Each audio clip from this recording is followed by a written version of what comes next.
Help from Limitless Male. If you're struggling with low energy, muscle loss, brain fog, belly fat, mood swings, it's likely low testosterone, and Limitless Male can fix that. We've helped over 100,000 men feel stronger, leaner, sharper, and more like themselves again. Don't sit on the sidelines this season. Take control. Book your free consult today at limitlessmale.com. That's limitlessmale.com. Breaking here at the news desk. When you stack Allo Internet, DirecTV, and mobile, you can lock in your price for 2 years. Sources are confirming that when you stack Allo Internet, DirecTV, and mobile, your monthly price drops and you're locked in for 2 years. That's fiber fast internet, premium streaming TV, and reliable nationwide mobile coverage. And this just in, you must switch by Labor Day to secure that locked-in pricing for 2 years. Switch, stack, and save at allofiber.com/stack. Advanced Medical Imaging is hosting their third annual Breast Cancer Awareness Walk on October 11th at 7601 Pioneers Boulevard.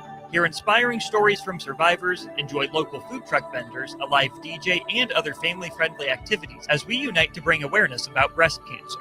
Check-in begins at 8:30 a.m. with the walk starting at 9. Register your team today for Advanced Medical Imaging's third annual Breast Cancer Awareness Walk online at amimaging.com. Let's walk for those we've lost, for those still fighting, and for a future without breast cancer. Empire Netting and Fence delivers top-quality netting and fence solutions. From major sports venues to backyard installs and everything in between, coast to coast. We take on tough jobs with grit, integrity, and a strong commitment to safety. Empire is growing, and we're hiring motivated people ready to grow with us. We build each other up, and we're building something big. Think you've got what it takes? Apply now at empire-fence.com. That's empire-fence.com. Attention all Wings fans. Buffalo Wings and Rings has daily specials that will make you want to stop in on all days of the week. Kids eat free on Mondays, and on Tuesdays, enjoy 40% off boneless or traditional wings at a price that makes the whole family happy. And come back on Wednesdays for $1.39 chicken tenders all day long. Get to Wings and Rings today, 68th and O, or in Williamsburg Village. Jack Russell of Farm Bureau Financial Services is here to help you protect things that are most important to you. Whether it's your home, your family, or your future, Jack Russell has the proven experience to get the job done while developing authentic relationships with you. Give Jack a call today at 402-421-9100. Again, that's 402-421-9100. Or visit one of his 2 locations in Lincoln or Seward and learn how you can excel in the complicated world of insurance. Jack Russell of Farm Bureau Financial Services, a trusted and well-respected representative since 1999. This is Lincoln's home for sports talk on the FM dial. Also online at theticketfm.com. On the internet. KNTK FM Firth, 93.7 The Ticket.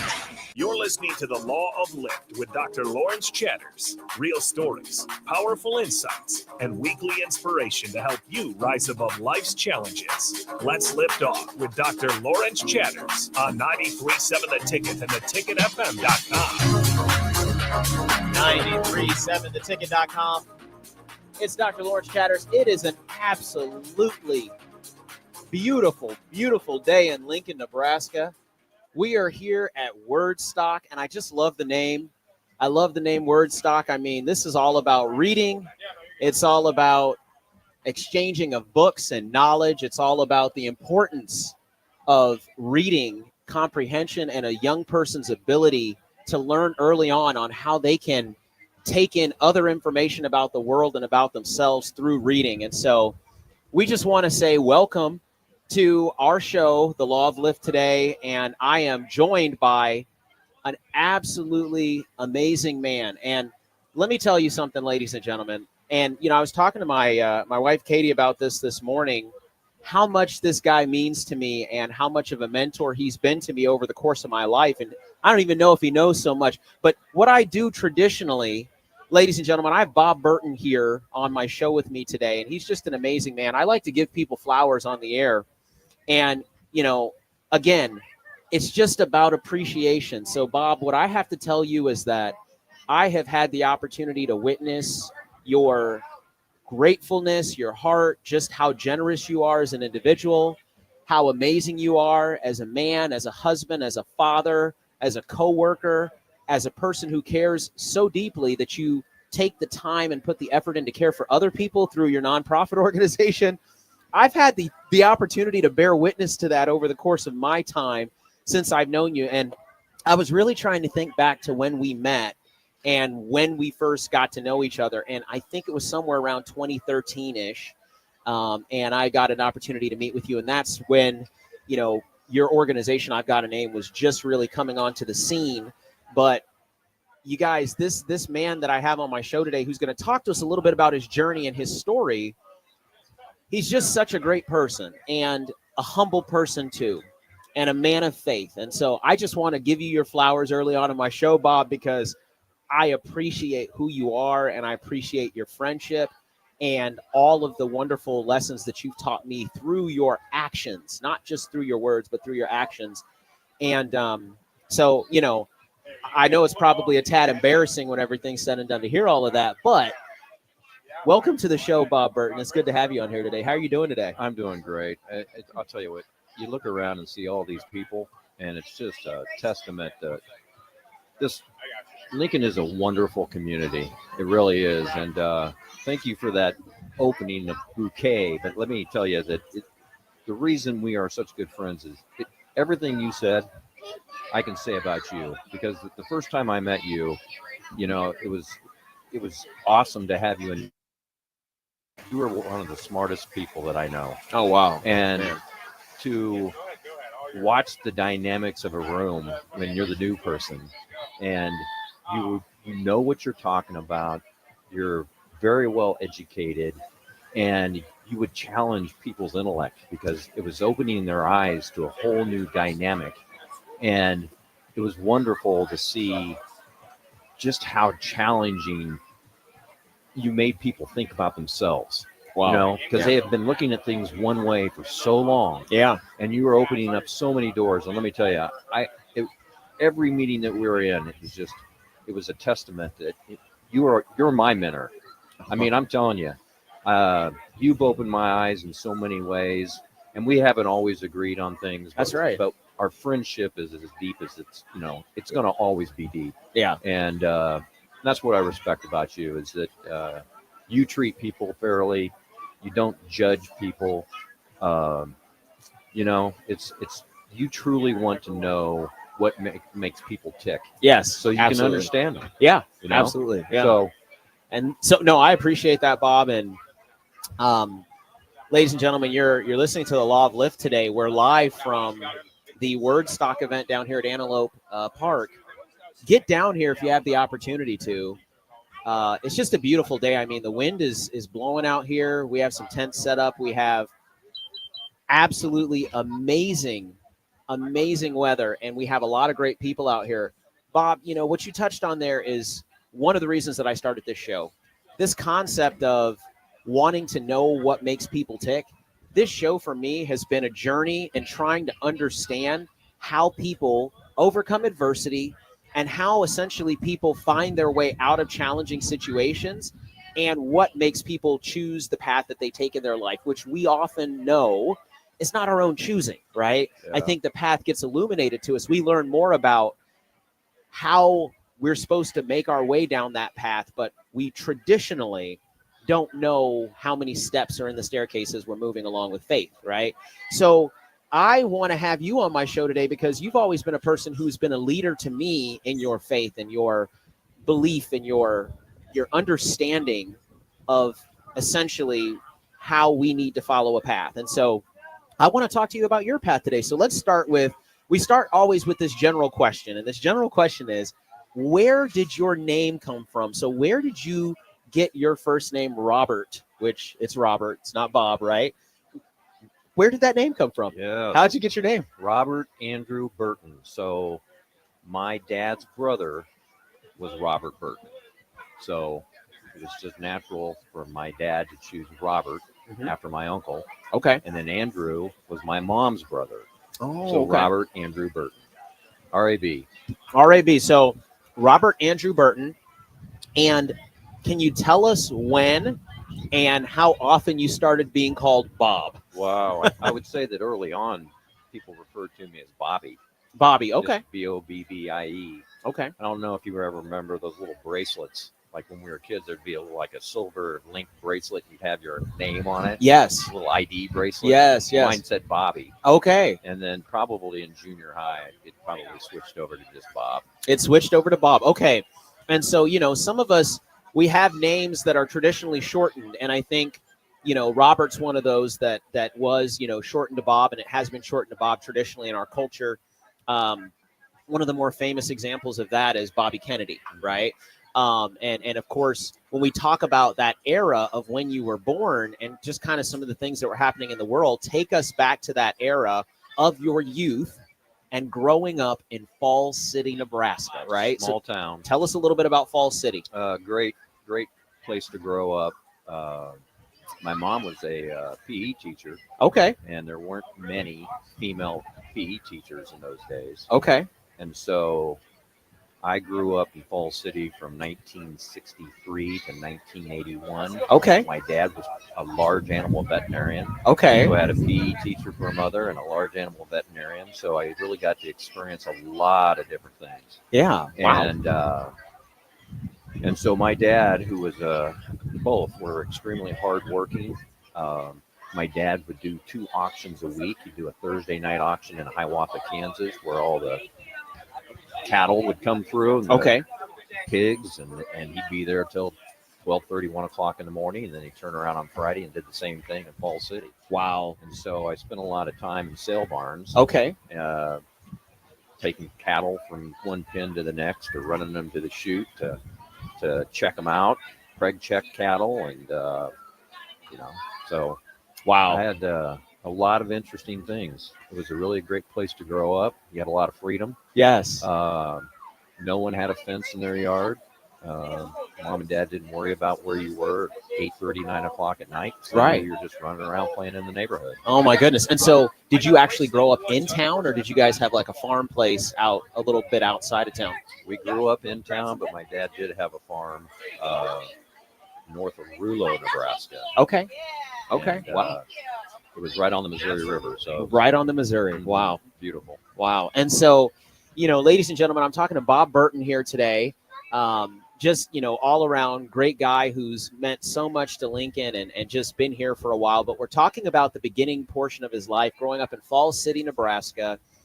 Father was a large animal veterinarian and his mom was a gym teacher. And so very active, lots of time, he said, spent in the sale barn and just really being up close and personal with being, in the small town and seeing all of these different aspects of agricultural life.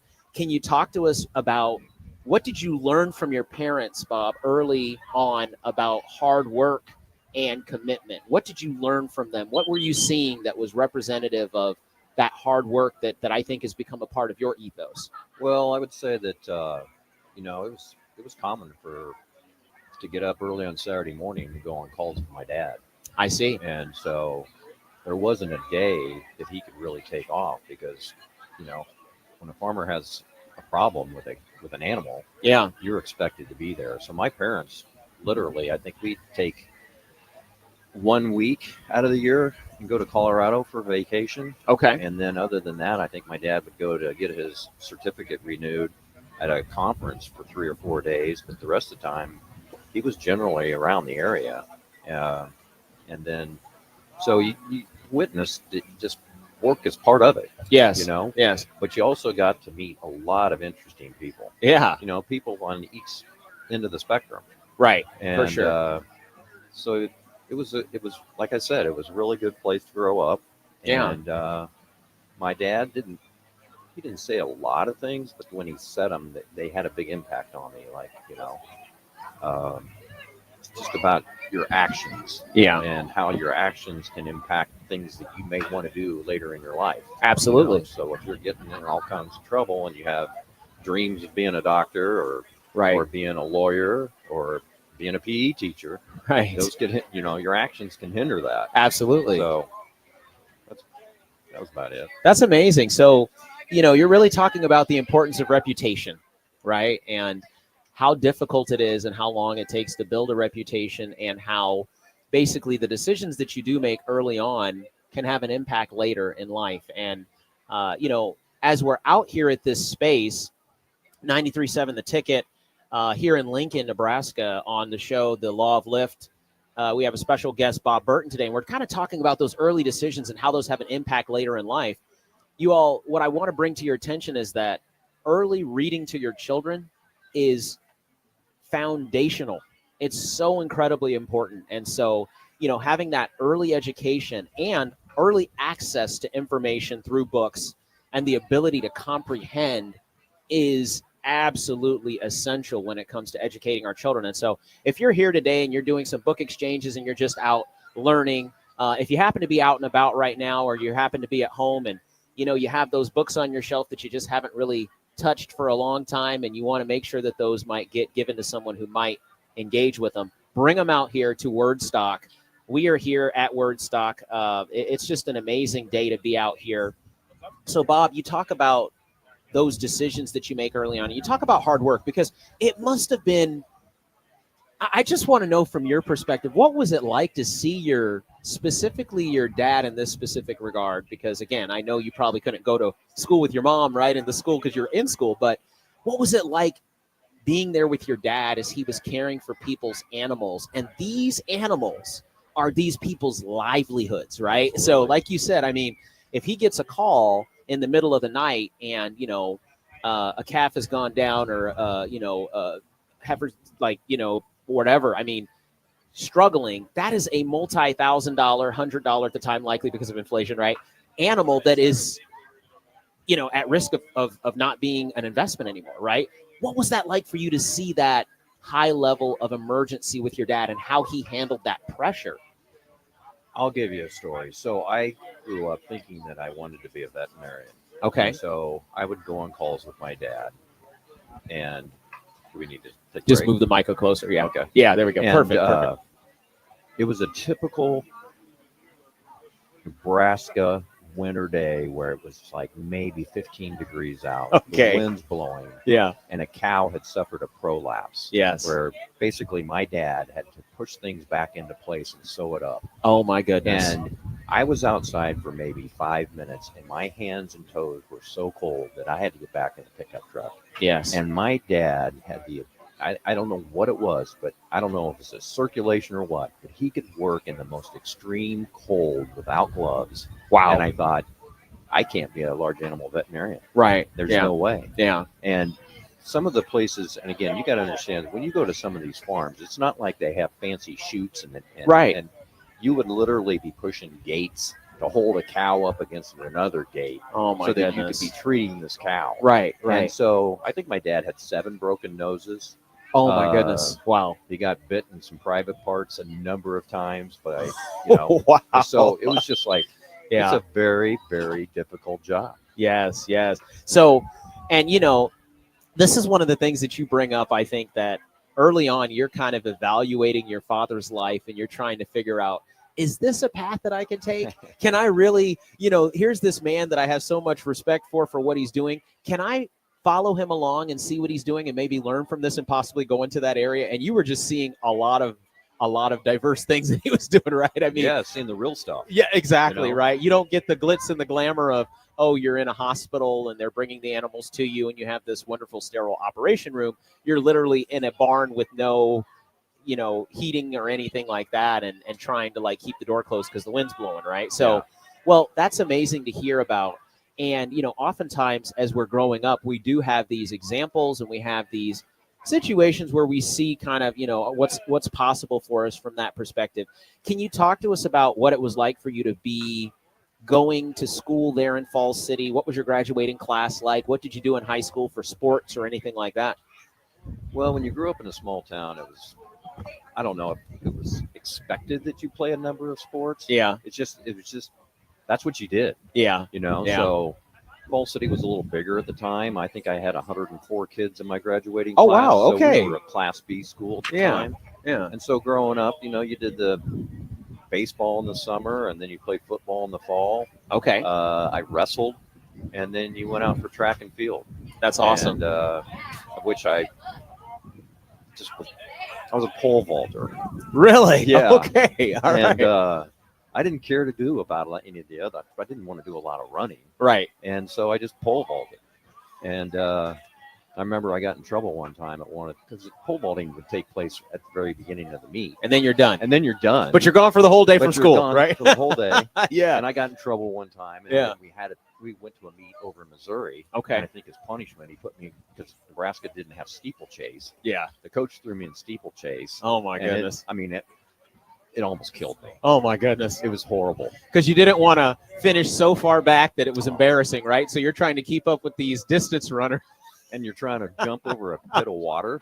You're just like, I remember I didn't even know what I was doing. And I remember that I was wearing spikes, but I think I was wearing socks.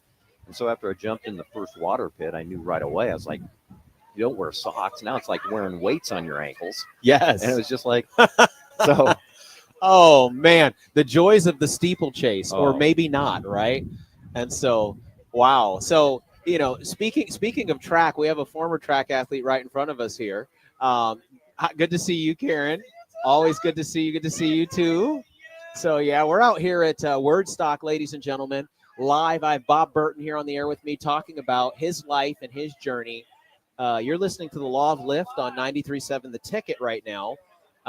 Just absolutely amazing to think about how those early experiences, Bob, shape our future and what it means to be in a situation where here you are just out for track, enjoying yourself and having the greatest time of your life. And now you're getting punished by running the steeplechase, right? Oh, yeah. So, but you never forgot that.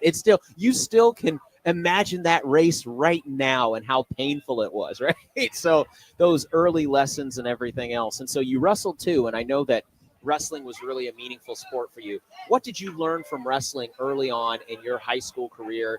And how did that really also start to shape your thinking about your abilities and what you continue to take from those early lessons in your life? Well, I mean, it's really an individual sport. Yes. I know we call it a team sport because points are all totaled up at the end, but you're literally you're going out there. Yes. And you're going to wrestle another man. Absolutely. And so fortunately, my mother, I don't know if she thought I had too much energy, but she got me involved in the sport probably when I was in the third grade. Yeah. And so that helped me tremendously. Oh, it's that's just like awesome. anything. You got to practice. Yes, of So, course.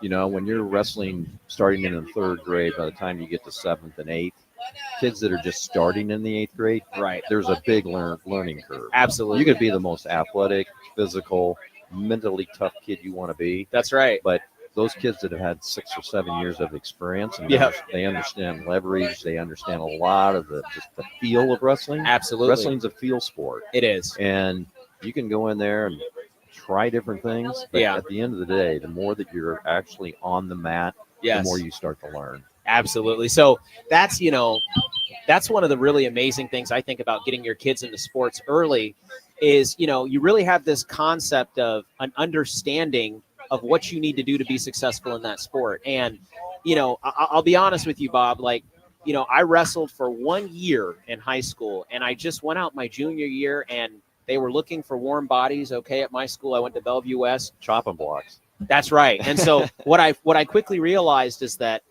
I was never going to break into the varsity side of things. And so I was just kind of like the crash test dummy for the guy who's actually became a good friend of mine. Shout out to Richard Williams, who ended up going to Morehouse College. But he was just, like you said, he was just always stronger than me. He understood more what he needed to do. So like you said, I was working harder. He was working smarter. He understood leverage. He understood, oh yeah, sure, I'll let you do that, but I'm not going to let you do that. Right. So, and the thing about wrestling too, is that here you are on this mat with this one other person. And it's about will and it's about strategy and it's about who's not going to give up. Right. Yeah. And so I absolutely love wrestling. And I'll tell you that year of my life, which was very challenging. I had to keep my weight at a certain point, which is challenging mentally. It's hard to stay disciplined enough to not eat the things you want to eat or have the opportunity to really, indulge the way that other people indulge if you're trying to keep a certain weight. But ladies and gentlemen, for our first segment here, we've been talking to Bob Burton and, Bob has a really unique story. He kind of started us out in Falls City, talked to us about his family and growing up a little bit. And we're going to have so much more when we come back. And Bob, it's so awesome to have you out here. It's the Law of Lift with Dr. Lawrence Chatters. We're live from WordStock in Lincoln, Nebraska. We're at Antelope Park. Get those books together, get the kids in the car, and get out here. Come check it out. 93.7 Ticket. We'll be right back after this.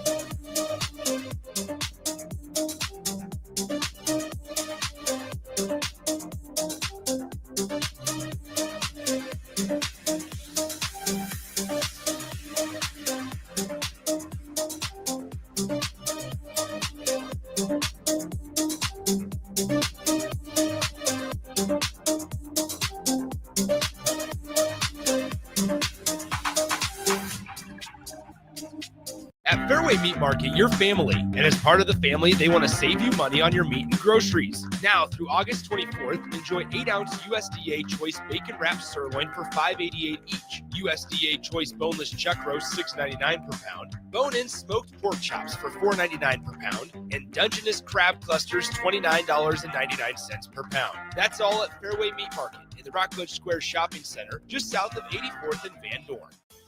If the power is out, traffic lights might be too.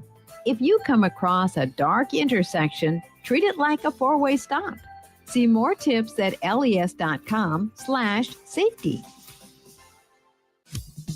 Hello, Husker fans. Stop into Zollner Fort Beatrice for all your automotive needs. Whether new or used, car, truck, crossover, SUV, or EV, we've got them. Shop our ever-changing specials at ZollnerofBeatrice.com or give us a call today and go Big Red. We are Zollner Fort Beatrice, Nebraska's volume dealer with the hometown service you expect. Finally, a good reason to have a smart house. Just say, Alexa, play 93.7 The Ticket, and we'll magically start playing. How's it work? Nobody knows. Don't ask questions. A1 Automotive's second location is now open at 5110 State Hill Drive, just off of Yankee Hill Road. The new location continues to specialize in all makes and models and provides personalized service as they have for 15 years. With the school year here, A1 Automotive reminds you that college students get 10% off any service, and they offer free tire repair with a valid college ID. Schedule your appointment today at a1autolincoln.com and visit their new location in South Lincoln at 5110 State Hill Drive or downtown at 11th and L. MHC isn't a new company, just a new name. Mo's Moving is now Mo's Home and Commercial. Whether moving across town or across the state, MHC Moving has you covered, specializing in home, apartment, assisted, and independent living moves. MHC can handle your commercial moves as well. MHC Moving has zero hidden fees. You'll never pay for same-day booking or be charged for stairs, heavy items, or elevator fees. Rates are the same Monday through Saturday, and you will never pay a truck or fuel surcharge. And they offer payment plans through PayPal. Call MHC Moving today at 402-853-7167 or go to mhcmoving.com. Big news, Nebraska! Love Omaha is now Love Nebraska. This is more than just a new name. It's a tribute to what Nebraska represents in the world of volleyball. It's still the same team with the same mission, led by players you know and love. Now backed by a new ownership group led by Jordan Larson. As Love Nebraska, they're entering an exciting new chapter, pushing for a championship title in 2026 and building new opportunities for the next generation of players across the state. They want you with them. Let's show the world how Nebraska plays volleyball. Join the movement at lovneb.com and sign up to become a Love Nebraska Insider today. Life changes, and sometimes that means changing where you call home. Whether you're downsizing, growing a family, relocating, or facing tough times, you shouldn't navigate it alone. I'm Laura Bonta-Bush with Woods Bros Realty, and I'm here to guide you with all your real estate needs. As wife of football coach Bill Bush, I understand the importance of teamwork and making sure you are supported every step of the way with honesty, integrity, and compassion. If you're looking for a game plan to buy or sell your home, text or call me at 402-525-0843. That's 402-525-0843. 93.7 The Ticket is proud to provide listeners with daily opportunities to win contests and prizes on our airwaves, and would like to take this opportunity to remind you of a couple rules. All participants must be 21 or older and must wait 30 days after winning a prize to participate in another contest. Once you win, you have 30 days to pick up your prize at the KNTK Studios, 1040 O Street in Lincoln, or your prize will be forfeited. Thank you for participating in our contests, and thank you for listening to 93.7 The Ticket. Now back to the Law of Lift with Dr. Lawrence Chatters on 93.7 The Ticket and theticketfm.com. That's right, Lincoln, Nebraska. We are back here. You're listening to the Law of Lift with Dr. Lawrence Chatters. And I'm live here today at WordStock here at Antelope Park. And let me tell you what, this is just absolutely beautiful to see all the people of Lincoln. As Bob was saying at the top of our show, it's so amazing how community-oriented Lincoln, Nebraska is, and it's something that I love about this place. We can just put something like this together. People show up. We have vendors out here from all over the city. I can smell some wonderful, wonderful scents of the food, so hopefully you're engaging with those vendors out there and trying their food. And the overall premise of this event, you all, is that we're making sure that if people want to exchange books and come out here and grab books for their families and their children, get out here and get some books, okay? Reading is fundamental, and it is one of the absolute fundamental building blocks of building great young minds. And so hopefully, if nothing else, you get out here and you pick up a book, whether it be for your own child or you pick up a book for someone else's child. Get the kids excited about reading. Reading is so fundamental. And so we have Bob Burton on the show today. You know, this show, The Law of Lift, if you've never tuned in and you're getting the opportunity to hear about it for the first time, just to give you all some background, I started the show a little over a month ago because what I recognize is that there's this concept of how we overcome significant challenges in our life, and there's this idea of how people build resilience. And I want to talk to people who I absolutely respect, who I believe are leaders in the Lincoln community, whether that be in their families, in their churches, in their respective nonprofit spaces. And I want to talk to them about their journeys. And so far I've had some great guests on the show. Today I have Bob Burton. And just to give you a quick recap, and I love to do these recaps and these summaries because I like to confirm with my listeners that this is what's happened so far so they know and they can get caught up pretty quick. So we're talking to Bob Burton, born and raised in Falls City, Nebraska. That's southeastern Nebraska, right? Like very close to the Kansas border, if I recall. 4 miles from Kansas and 9 from Missouri. 4 miles from Kansas. So we're talking a corner then, right? The corner. A corner of Nebraska. And, to be in that space and, he's talking about, from 1963 on, being there from 63 to 81. And so I love to give people historical context. And so, 63 in Nebraska, 63 in the Midwest, and 63 in the United States of America. There's a lot of history going on during that time frame. And Bob's been talking to us about all the wonderful lessons he learned from his mother, who was a gym teacher, and his father, who was a large animal veterinarian, and going on some of those visits with his dad, watching his father's resilience, watching his father's response to dealing with, animals at risk and needing to save those animals, and just how tough that was in the Nebraska winters.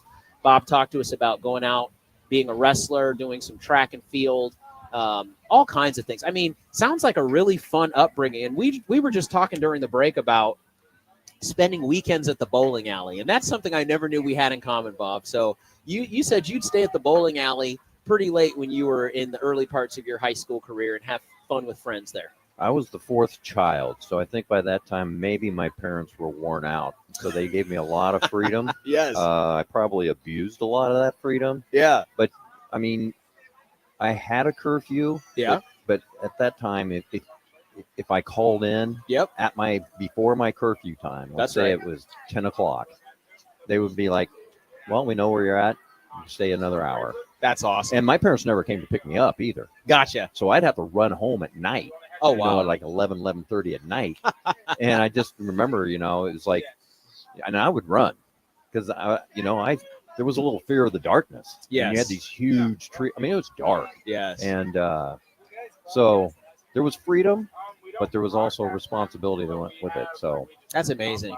And, as I'm currently dealing with our youngest at home, shout out Michaela Chatters, as you know, the rules get a little more lax as you get further down that sibling order, right? And so, but the other thing too is I think that our youngest usually learn from the rest of them what to do and what not to do, right? And so they kind of know how to manage the parents a little bit. So I would say that she has that same luxury that so long as she's getting it around that curfew time frame and not absolutely abusing it, we're a little lax on it. And you kind of know too at a certain point when your parents are going to be sleeping when you get home anyway, right? So, but anyways, that's so cool to hear about that, Bob. And just tell us about, your transition out of Falls City and what made you choose Nebraska as the school that you were going to attend for your undergraduate degree.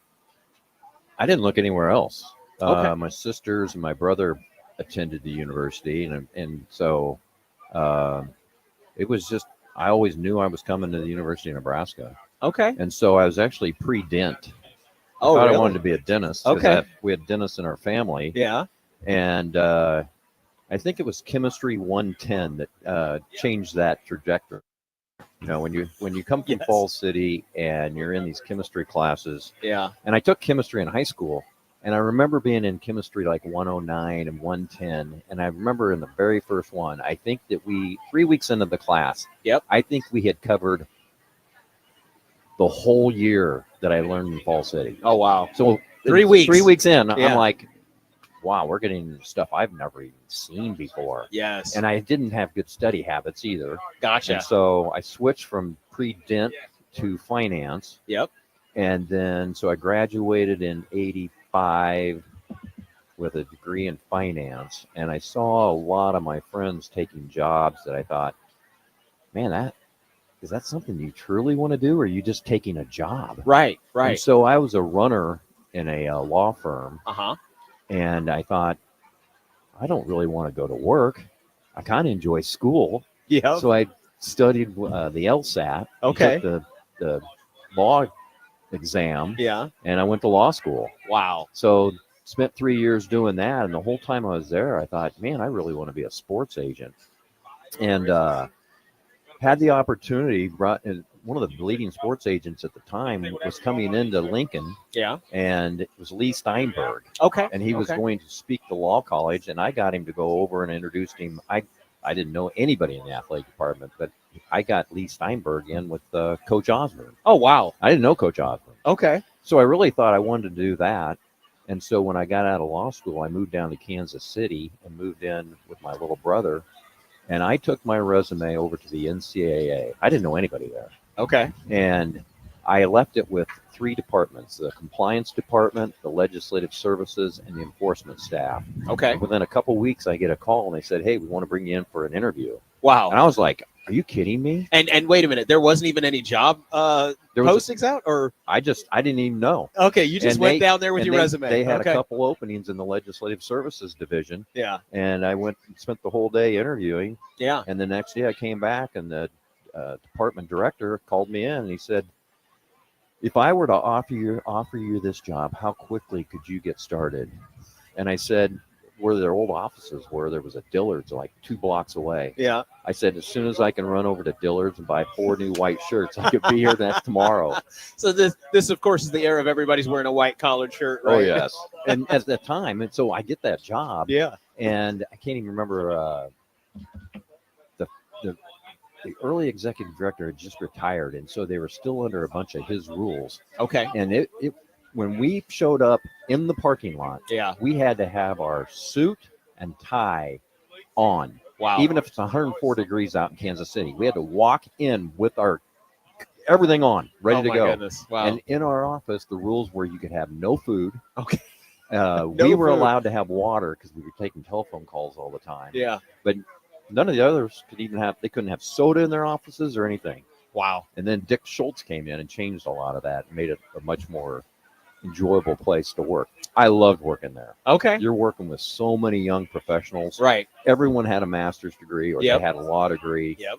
I would, I'd go play noon hoops with these guys that played Division I basketball. Oh, Just wow. had a blast. That's And, great. so Great culture in the space. It was unbelievable. Yeah. But But the challenging thing was there wasn't any upward mobility. I see. The people that were directors ahead of you had been there for years, and they weren't going anywhere. They weren't going anywhere. Yeah. So it was almost like, okay, you're going to sit here and just get frustrated that there's no upward mobility. And I thought, no, there was a major infractions that had taken place at Oklahoma State, and I thought, this is perfect. Yeah, I'm going to apply for that job. I didn't know anyone there, and I went down and interviewed for that job. And when I started working at the NCAA, I was making $28,000 a year. Wow. And so I left and I went to Stillwater, Oklahoma, and I think my salary went to $57,000. Oh my goodness. And this is like 89, 90 This would have been, I was there from 89 to, no, 92 to like 97. Okay. And when you go in there with a big old title like assistant athletic director, right, and you're coming from the NCAA, yes, and they had 4 major infractions over the last 12 years. Wow. People looked at you like, this guy's an enforcement guy. Yeah. We're not talking to him. Right. And I remember that the number 2 guy was a guy named Dave Martin. Okay. He's a 2-time NCAA wrestling champion. He's roommate with Dan Gable. Oh, wow. He took me under his wing, and I'll tell you what, he was the most awesome person. This is a guy that had never smoked, never drank, never cussed. Oh, wow. Okay. But he was the most competitive son of a gun, and he would just drill you. Okay. You know? Yes. One of the first meetings I had with him, I was in the office, and John Smith, the Olympic champion, comes in. John's our wrestling coach. And Dave Martin immediately looks at John and said, hey, Bob Burton here was a state champion back in Nebraska. And John Smith starts laughing. He was like, state champion in Nebraska? I don't even know if any of those guys have ever wrestled at the Division I. I mean, he just started. They were always and sizing people up, right? Like on the spot. And John Smith goes, I bet I can pin you in 30 seconds. Jeez. I said, what? And at the time I was probably weighing like 190. He's weighing like what, 140? I said, there's 190? Wow. I said, there's no way you're gonna pin me in 30 seconds. We go down to the wrestling room. I take my tie off. Yes. I take my shirt off. I have a T-shirt. I'm still in my dress slacks. And he goes, how do you want to do it? And I said, I want to start on the bottom. Oh, wow. Okay. So you started from that. Okay. I'm just going to stall. Right. All I got to do is 30 seconds. Just spread yourself out, right? You know? And the guy that was down there, a former wrestler, started the whistle. Yep. I'd never been hit so hard. He was up on my head, turning me within a split second. And I'm pushing on him, screaming. Oh, my He's goodness. trying to crank me down. And he didn't pin me. Oh, wow. So we go back up. About an hour later, all of a sudden, we're back in Dave Martin's office. He's like, I know I can pin you in 30 seconds. I said, no way. We went back down and did it again. Oh, my God. I kid you not. I went home that night. I thought he had dislocated my shoulder. Oh, my goodness. I thought he tore my rotator cuff. And my wife was like, what are you doing? Are you stupid or what? And so, oh my goodness! And John Smith to this day is one of my good friends. Wow. So this is the kind of energy though that was in that space that I think probably was you were used to that, being in a space where people are competitive, but to just go down to the wrestling room in the middle of the workday and try to settle this thing. Right? Oh yeah, all of our offices were in Gallagher-Iba Arena, so I knew all the coaches were all around the arena. Right in there, yes. And you just would walk the concourse, stop into no offices. John Smith was probably one of the most competitive people I'd ever seen. Yeah, I would go down to his practices, and there would be guys that were like the 5-star #1 recruit. Yeah, and in the lower weight classes, when they get there, they thought they were pretty tough. I watched him hold people down sometimes to the point where they're starting to cry. Oh my goodness. Wow. Just to kind of make a point and just, hey, you're not as tough as you think you are. If I can hold you down and you can't get back up to your base, what do you think these other college guys are going to do? Right. I mean, he had the ability to not only teach them, right, but he had the ability to toughen them up. That's awesome. It was crazy. Man, Bob, those stories, man. Anymore, I think, as we, just really reflect on the lessons that we've learned over the course of our life, I'm not sure many of us can say that at work, we've gone down to the wrestling room and had one of our coworkers just, try to pin us in 30 seconds. So that's a really amazing story about you and John Smith and Dan Martin and being at Oklahoma State early on in your career. Ladies and gentlemen, that's right. We're talking to Bob Burton today. This is the Law of Lift with Dr. Lawrence Chatters on 93.7 The Ticket. We're out here at WordStock. That's right, not Woodstock, WordStock. Antelope Park. If you're out and about with the family, stop by. Great food smells in the air, great people out here. Inspirational stories. Speaking of stories, books are foundationally important to your child's education and their ability to have a unique and positive trajectory in life. So we'll be right back here very shortly on the Law of Lift with Dr. Lawrence Chatters. That's right, we're talking to Bob Burton today, and we're so excited to have him in the studio. Well, here on the live remote, but hope you guys are having a great day. We'll be right back after this.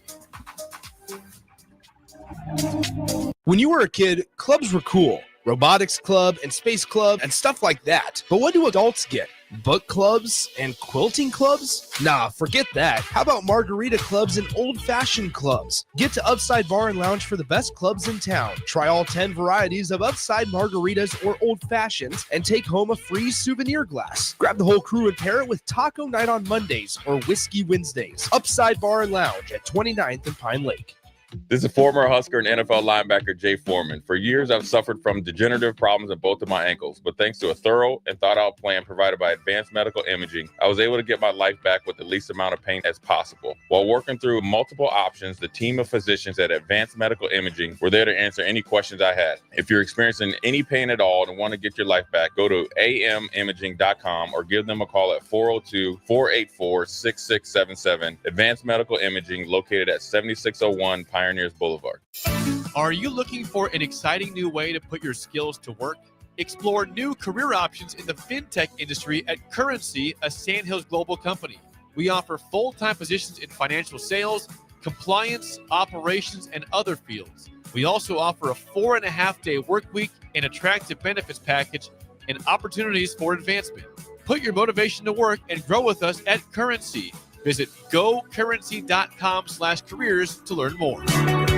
Bagels and Joe is the perfect place for breakfast or lunch in August. Try their brand new S'mores cold brew with graham cracker cold foam. Also try a S'mores croissant and add cake batter cream cheese to any bagel. 4 locations in Lincoln and 1 in Seward. Bagels and Joe. MWR is dedicated to building attractive, affordable steel buildings that exceed your expectations. From commercial to residential to agriculture storage, steel buildings are cost-effective, attractive, and versatile. Plus, they're a lasting investment and an ideal choice. MWR uses Sentinel Building Systems out of Albion and can service you all over the state and region. If you have interest in a steel building, post-frame building, or fencing, give MWR a call today at 402-980-5273 or go to mwrbuildingandfence.com. Ready to score big with your projects? Look no further than Edward Stone, the MVP of natural stone for over 2 decades. Edward Stone is cranking out over 30,000 square feet every week and offers a winning lineup of over 70 quality natural veneer stone selections. Their unbeatable variety and experienced team will ensure your project is a success, whether it's a home renovation or a commercial build. And hey, they're not just about stone. They've got an all-star lineup of fireplaces, cast stone, brick, and much more. Swing by one of their locations in Lincoln or Omaha today and experience the Edward Stone difference, your reliable choice for over 20 years. Hi, Sean Callahan here for Koppel Chevrolet GMC. This month kicks off Koppel's 50th anniversary sale. We're celebrating 50 years by offering an additional $500 discount to the next 100 customers that buy a new vehicle. This is in addition to the huge savings already in place. You can take an extra $500 off our discounted price, or we can cut you a check on the spot. Celebrate with savings and see why customers have trusted Koppel since 1975. It's our way of saying thank you for all these years. Midwest Bank is proud to serve Nebraska communities for over 70 years.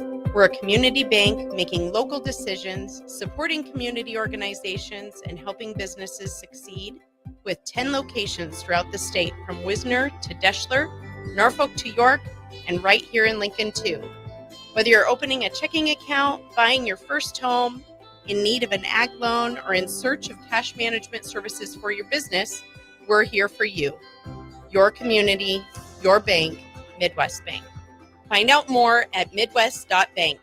Member FDIC. Are you ready for a new opportunity?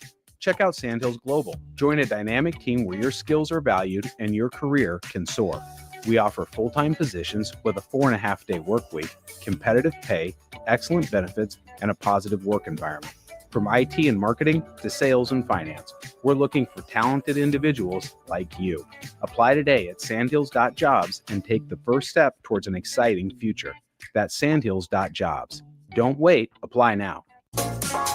Now back to the Law of Lift with Dr. Lawrence Chatters on 93.7 The Ticket and theticketfm.com. Well, Lincoln, Nebraska, we're back here. 93.7 The Ticket, the Law of Lift with Dr. Lawrence Chatters. We are live from WordStock right here at Antelope Park in Lincoln, Nebraska. Man, the sky is just beautiful. You know, there's these days that I call the Simpsons days, and those are when the clouds look like on the beginning of The Simpsons, you know, and they're just beautiful and fluffy, and it's just so wonderful, and the weather's beautiful too.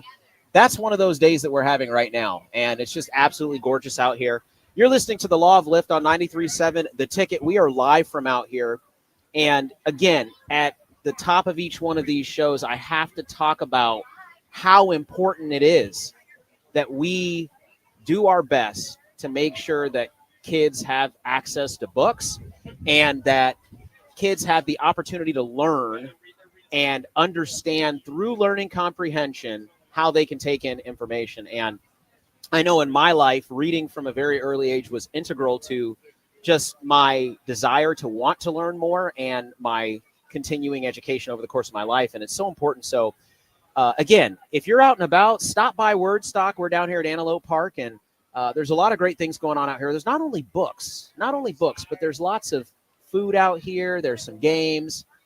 We have some giveaways here at the ticket table if you want to stop by as well. And so stop by today. But I have Bob Burton with me on the show today. Again, the Law of Lift, you all, concisely is this idea that we all have a story, we all have a journey, and we all have this time at which all the combination of the love that is poured into us from our families and our friends and the experiences that we have, it allows us to lift off, just like a plane lifts off of the runway. And I think, you know, hearing about all those factors in people's lives is so important because it allows us to not only connect with other people's stories, but it allows us to recognize those components in our life where we've had people pour into us. And so I'm happy to have Bob Burton on the show, a mentor of mine, someone who I respect deeply, someone who's done a lot of amazing things over the course of his life, and someone who truly understands the importance of faith, the foundation of faith, and the importance of the blessings that we have access to in our life. And so, Bob, it's great to have you here on the show. You know, we were just talking about your time at Oklahoma State and, you know, hearing some great stories about the early days and having to prove yourself once again on the wrestling mat. You know, I also think back to you describing being at the NCAA in the early years.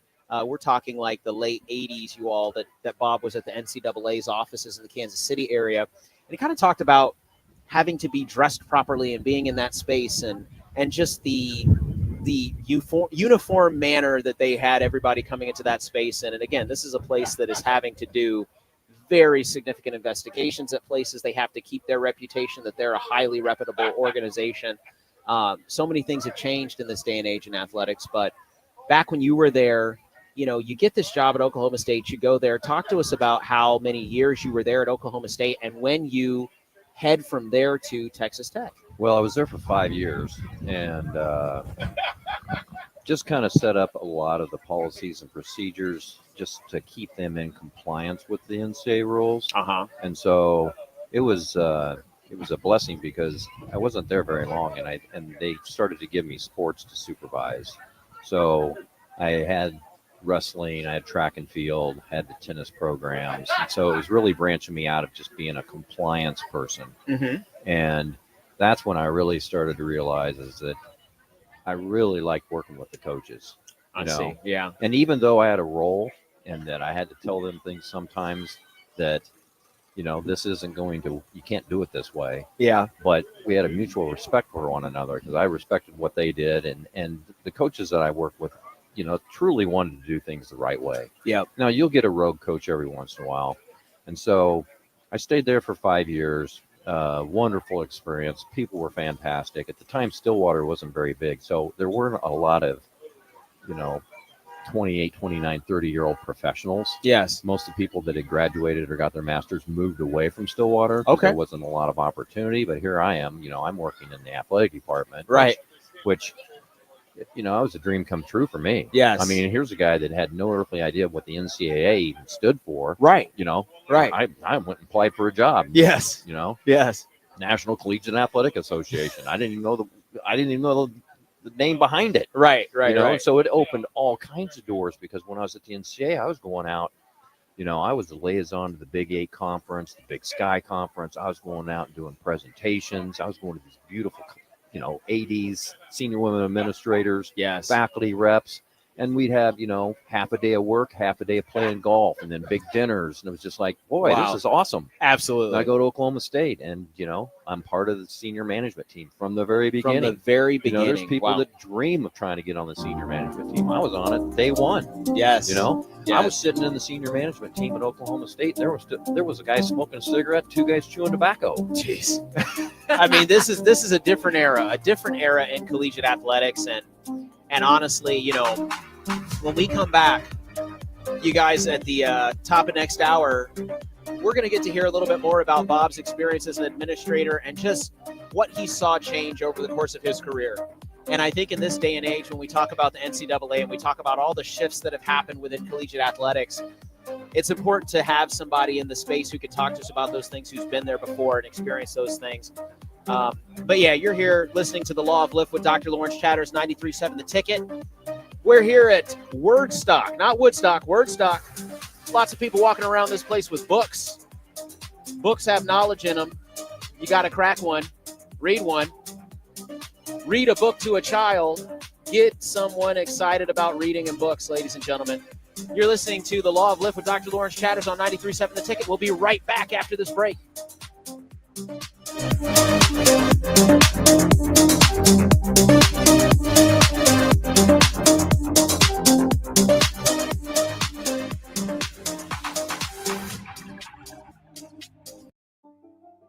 Sometimes it's hard to know if substance use is becoming a problem, especially when it becomes part of daily life or social routines. Take the free assessment, Is Your Substance Use Harmful?, at myhealthymind.crediblemmind.com so you can understand your risk.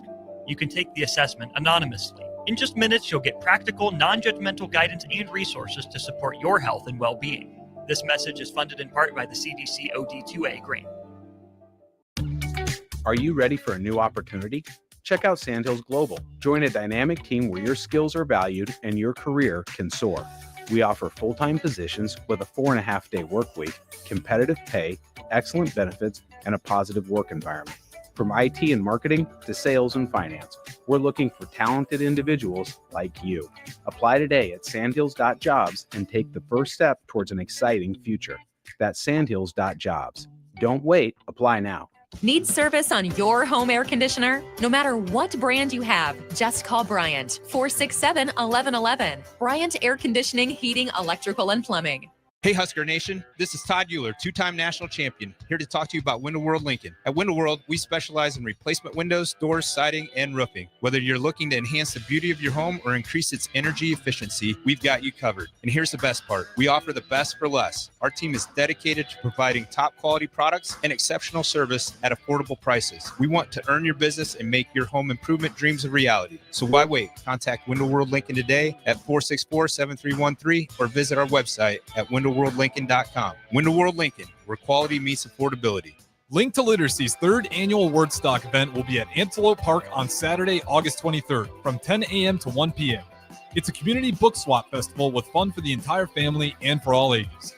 Enjoy food trucks, kids' activities, a reading corner with celebrity narrators, including Brian Helton, President and CEO, Director of Parks and Recreation, UNL athletes, and more. And of course, free books for all kids and adults. Go to linktoliteracy.org to get the full story and then make your plans to attend WordStock. Empire Netting and Fence delivers top quality netting and fence solutions.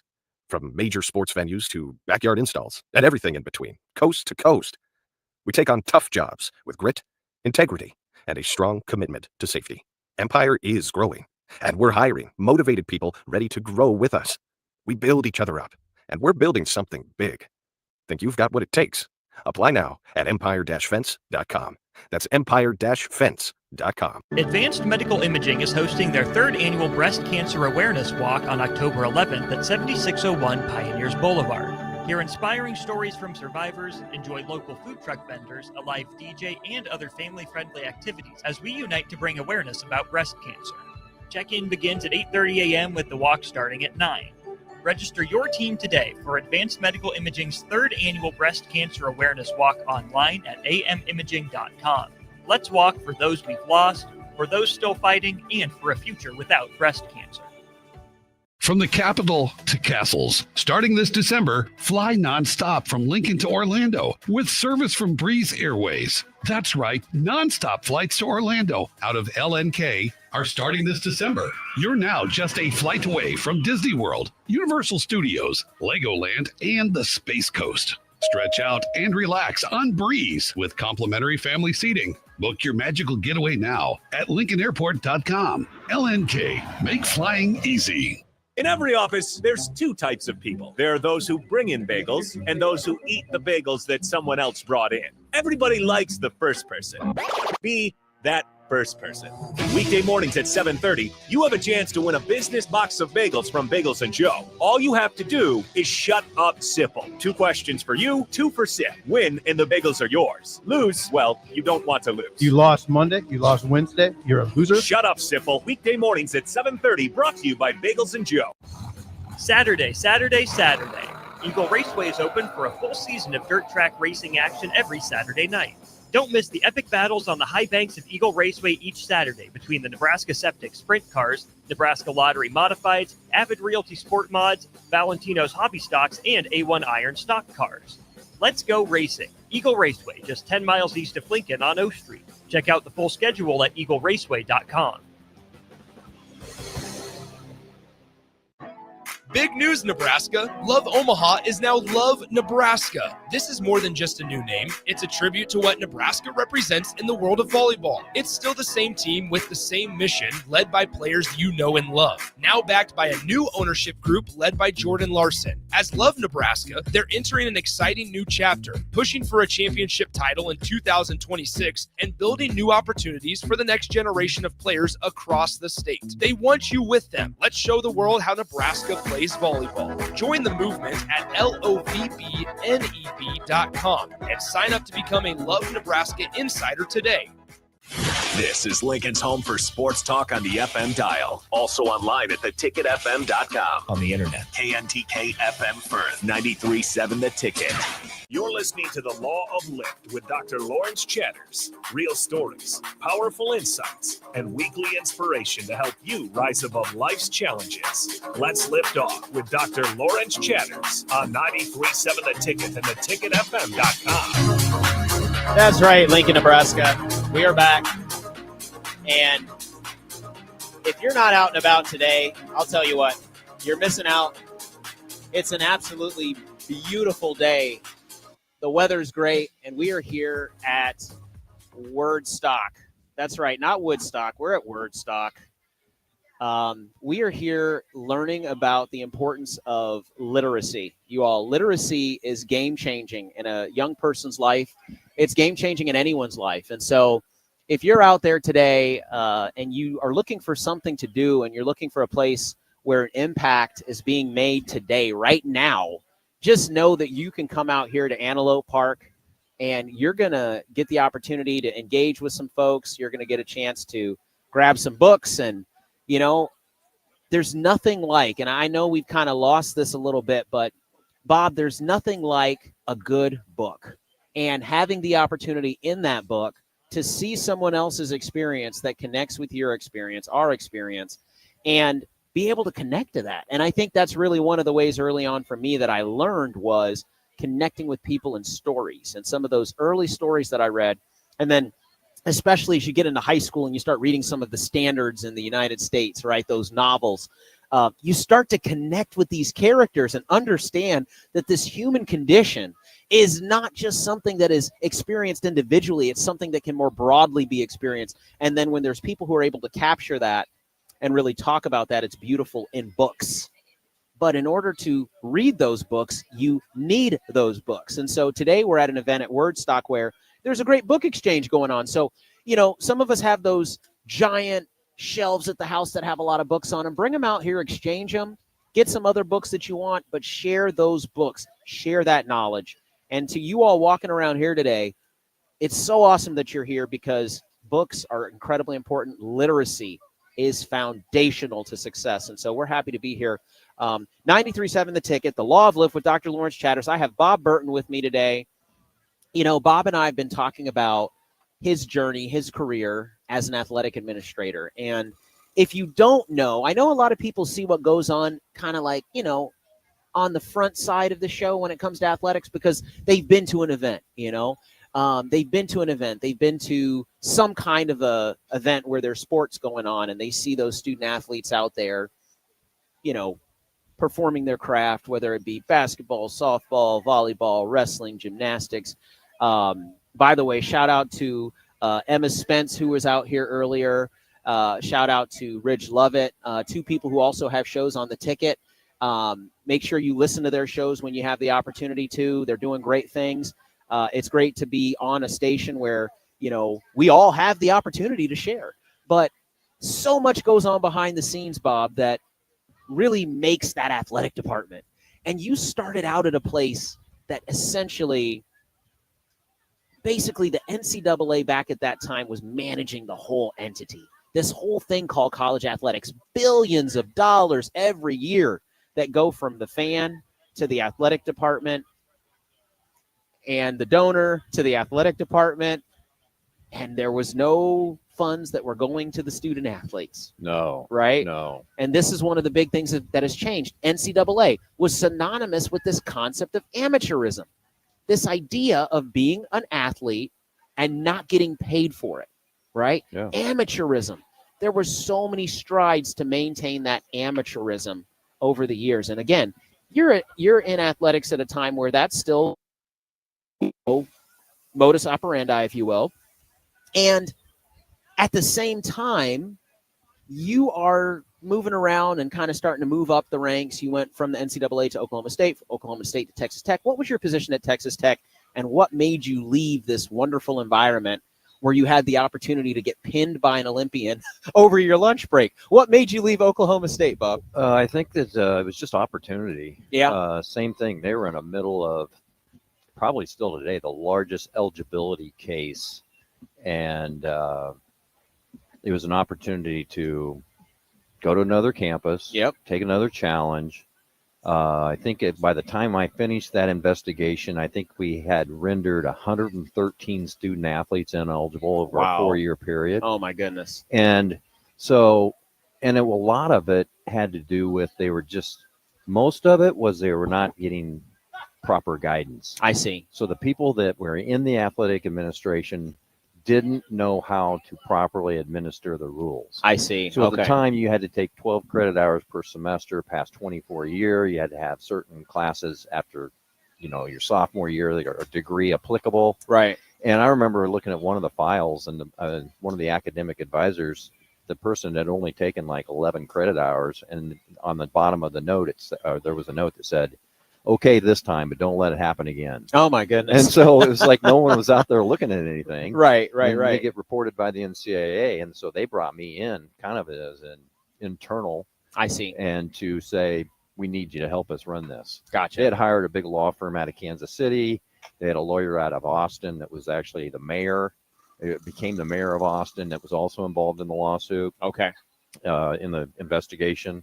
And so I worked at it from an internal side of things, and then we went to the Committee on Infractions, and once it was adjudicated, position here in Nebraska had opened up, and I had always been open and honest with them, is that if an opportunity to go back to Nebraska, but I said, I will stay here and make sure that I'll bypass it to make sure that I get the work done here. Okay. And the timing worked out well, because then I came back here in the fall of '98. Okay. And this will blow you away. I came back as the associate athletic director or senior associate. Yeah. And I had all of compliance. Okay. And I supervised 19 sports. Oh, my goodness. 19 sports. 19. Huh. How many did they have at the time? I think 23. 23. Okay. So I didn't have volleyball, men's and women's basketball or football. Or football. You guys, I don't think you understand the challenge of being an athletic administrator. It's not easy. It's very, very difficult to do because you are dealing with a coach who absolutely believes that their particular sport is the only sport. There's a substantial amount of time and energy that it takes to make sure that these people are heard and essentially all of their problems are taken by you as an administrator, and you have to then help them solve their problems. There's a lot of challenges that come up with student athletes on teams, and Bob gets here, and he is the administrator for 19. Wow. Yeah. I can't even. Strong egos on some of them. And I'd come from Oklahoma State and Texas Tech where they didn't have a lot of money. I see. I mean, our budgets down there were like maybe 14, 15 million, and I come back here. Right. And I start to, I'm not going to say the sport because the person is still around. Right. And Bill Byrne had approved the marketing budget for this sport. Right. At $100,000. Oh my goodness. We didn't spend $100,000 at Oklahoma State or Texas Tech, even on football. Wow. And so the person that was the coach at the time was adamant that the marketing department wasn't doing enough. I see. And that they're not promoting the sport. And I'm looking at this budget, and I went back and I did the analytics to show what the attendance was for this sport over the last 4 years. Yes. It didn't spike. It was just level. Oh, wow. So something wasn't working. It was called "You Need to Win," right? You know, exactly. So I think right. I remember cutting it back to like $5,000 and saying from 100, from 100,000, it was just a waste of money. Right. It was like you're trying to figure out where is all that money going because it's clearly not increasing the attendance, and for some reason, it's also not making you all a better team. No, right? no. So it's let's get back to recruiting. Let's get back to competing. Let's get back to winning. Wow, that's amazing. And so you're here in 98, and just as we all know, we kind of look back now and we think about what was happening at that point historically at Nebraska. So Bill Byrne is still here as the AD, right? The one you started with. I mean, we've kind of gotten past the 94, 95, 97 championships. As far as coaching is concerned, this would have likely been during the Solich era. Yes. Okay. So just to give folks a little bit of context there, that's the Nebraska that Bob comes back to, and he is overseeing 19 sports. And compliance. And we had a major investigation on 2 of our programs within the first year and a half. Wow. So again, sometimes when there's those changes and transitions in administrators and everything, there's some challenges, right? And so you're here. Tell me, what was it like to come back to Lincoln, by the way, because you hadn't been here since you graduated from college, right? So, you graduated from college and, left here, and then you come back. So what was it like to come back? It was awesome. Yeah. Family, my mom and dad were still alive, living in Falls City. Okay. Both my sisters were in Falls City. Krista's parents were living in Omaha, and Krista's my wife. And then they eventually moved to Lincoln. Okay. And so Krista's sister lives here. It was just a matter of, it was phenomenal. Yeah. I mean, our family gatherings are just epic to begin with. And, you're not driving 11 hours from Lubbock, Texas to get back for Thanksgiving. You're just right here. Yes. You're working for the athletic department. Oh, man. And, it was amazing. Yeah. I mean, I can hear that in your voice, Bob, and I know how much of a family man you are and how important family is to you and how important having a really positive and grounded place to raise your children is. And so, I hear that in your voice that you had that in Lincoln. And again, it absolutely doesn't hurt that, you're working in the athletic department and, we know how important athletics is to Nebraska as a whole. And just you're in that space and you get to see up close and personal exactly what's going on in that space. So you're over compliance. Tell us about kind of how your journey here as an athletic administrator continued to develop over the course of your career here, because I believe you were here for a total of how many years? 25. 25 years. So tell us about how you go from compliance, and then by the time, you ended up moving on from the department, I mean, you had done a little bit of everything. So tell us about your career here. Well, the career really, I mean, I guess it was somewhat, you got to realize that Nebraska was going through a 5-year cycle with athletic directors. Yeah. So you had Bill Byrne. Yes. You had your role. Then you have a new athletic director in Steve Peterson. Uh-huh. And he wanted to put his footprint of what, so I think I maybe gave up some of the sports, but then picked up some of maybe the internal, maybe business office. Okay. Or more internal operation stuff. Yep. And then he left. And then was it Coach Osborne? Would have been Coach Osborne after. Yep. Coach Osborne was basically everybody has their job. Everybody do their job. Yes. Didn't micromanage. Uh-huh. He just expected people to do their job. The one thing that he was such a disciplined man. Yes. I think that he got up at the same time every morning, and he was at the office at the same time every day, and he was just structured. Right. But great man. Yeah. Great man. And so tell me now, just for my own purposes of illustrating this, were you in that same executive suite when Coach Osborne was the AD then? You were in that same office then? Yes. Wow. Yes.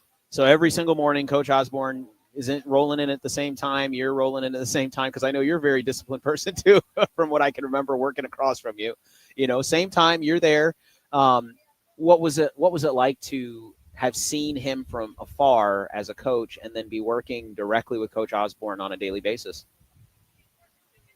I think the first day he came to work, I think our senior management team and maybe some others were in this meeting, and they were talking about mental health. Yeah. And I think he was just looking around I think he was blown away that all these 30 people in a room talking about mental health and stress, and he was just like, I think he just thought, why aren't people working? Yeah. Right. He came in one time, and I think he had asked me to help him because I went down to the north end, and he'd been out turkey hunting. Okay. And so I helped him gut this turkey. Yeah. And right there in the athletic department, right at the bottom of the steps of North Stadium. Really? Yeah. And he had a black bag, threw all the feathers and the guts in there. And my goodness. So Coach was coach. Oh my God. So he's gutting a turkey. I gutted it for him. You gutted it. Oh, now there's, that's quite the story, Bob. That's so again, he is the AD, but at the same time, still, very approachable, very kind person. Stop by and say hi to you when he walks through the space and everything else. And what was it like, you think, for the department at the time to have him back here overseeing this major entity and at the time, again, another transition, right, about getting closer to when they joined the Big Ten, right, from the Big 12. What was that like, having him back overseeing the whole entity from your perspective as an administrator at that time? Well, you got to realize, the personalities, his personality was opposite of Steve Peterson. I see. So there was I'd say more of a calming effect. Okay. And so, we went from Tom Osborne for 5 years, and then he stepped aside, and then we brought in was it Sean Eichhorst? Sean Eichhorst after that, yeah. So we had 5 years of Sean, and then we went with Moose. Yep, that's right. And then Trev. Yep. So each one of them, I think, they had their opinions and ways that they wanted to do things. And, right. And so there was constantly a lot of changing going on. Yeah. And you were there for most of it. I mean, you're there through, what is it, 5 or 6 ADs? Six ADs during that time frame. And you guys, just so you understand, when a new athletic director comes into a large-scale department like Nebraska, Division I program that is overseeing, this multi-million-dollar entity, there's just a lot of change that happens, right? Because, again, that person might have a specific way that they see things should be done. They might have certain philosophies, leadership philosophies, business philosophies, different ideas about how the entity is going to run and what's going to be successful. Or if somebody has talked to them about, these are the type of changes that I want to see happen. That's right. That's right. That's right. So sometimes they come into the space with preconceived ideas of what they want to change, because there's people who have impacts that want to see those changes. And, you always can't forget who helps you get to somewhere. And that's what they say, right? So when you get there, you kind of have to make those changes. You have to be considerate of.